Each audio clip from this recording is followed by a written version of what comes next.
Bonjour, bonjour, bonjour, bonjour. Alors, aujourd'hui, là, mes frères, mes sœurs, pour faire la vidéo, c'est un tas de problèmes. Un tas de problèmes. C'est pas c'est le téléphone. C'est un tas de problèmes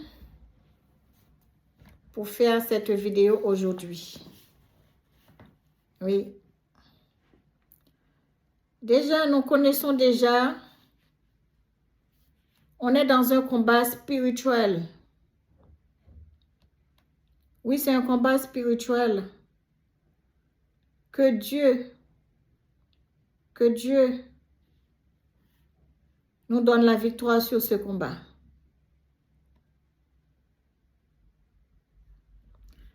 Alors,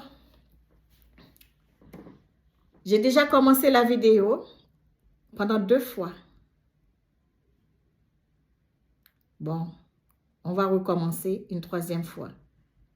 D'accord?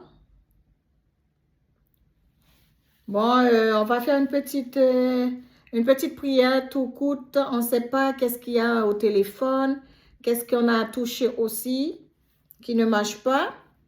On y va. On va appeler la présence de Dieu parmi nous pour faire la lecture de la parole. Seigneur Dieu Tout-Puissant, Créateur de l'univers, nous te disons merci. Merci pour tes bienfaits, merci pour tes grâces, merci pour ce don que tu as fait déjà pour nous. Merci, Seigneur, pour ce privilège que nous avons ta parole à parler. C'est un grand privilège, c'est une grâce, Seigneur. Aide-nous à compter nos jours, à appliquer notre cœur à la sagesse.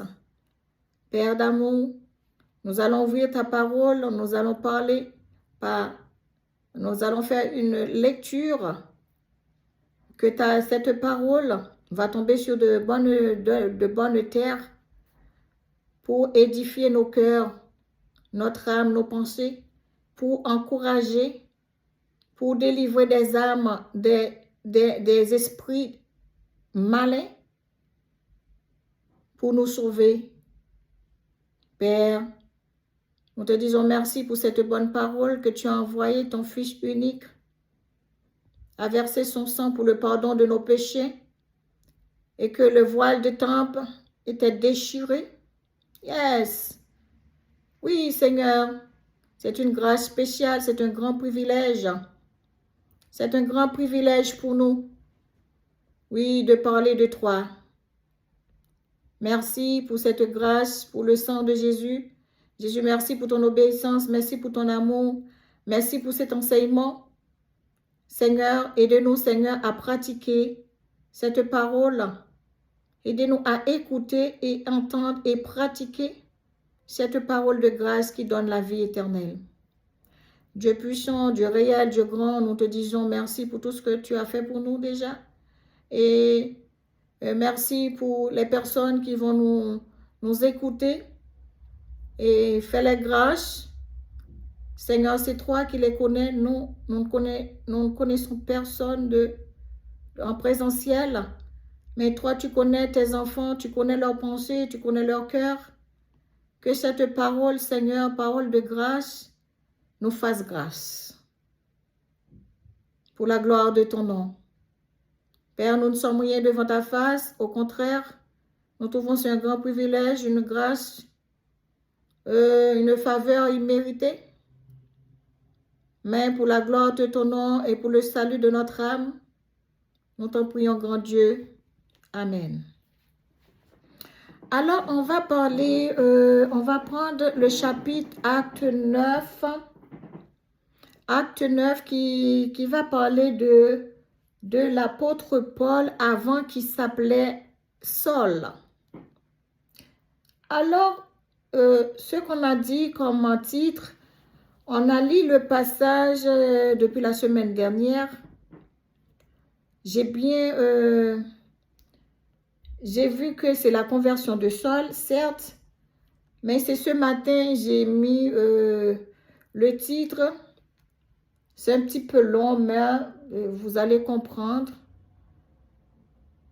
Le titre qu'on a donné, malgré le titre, c'est Conversion de Saul. Après, on a mis méprisé, humilié par ses comportements passés. Comme vous connaissez déjà l'histoire, c'est pas la peine. Moi, j'ai dit, je vais juste lire. Il faut respecter ce qu'on a dit. On peut juste dire que Paul n'était pas Paul. Paul était Saul, comme tout le monde. Bon, presque tout le monde. Parce qu'il y a des gens qui ne connaissent pas. On peut dire ça. Et il y a des gens qui connaissent bien cette histoire, mieux que nous. Ce serait un rappel. On va ensemble.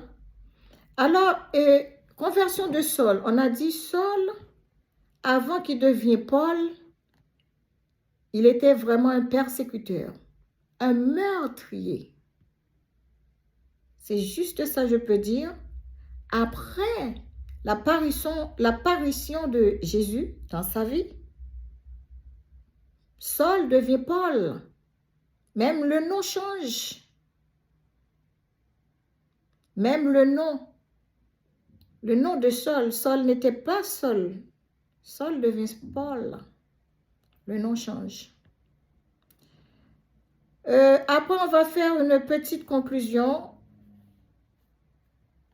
sur la lecture qu'on va lire, si Dieu nous permet de faire. Alors, comme on a dit, c'est l'acte 9, verset 1er à 22.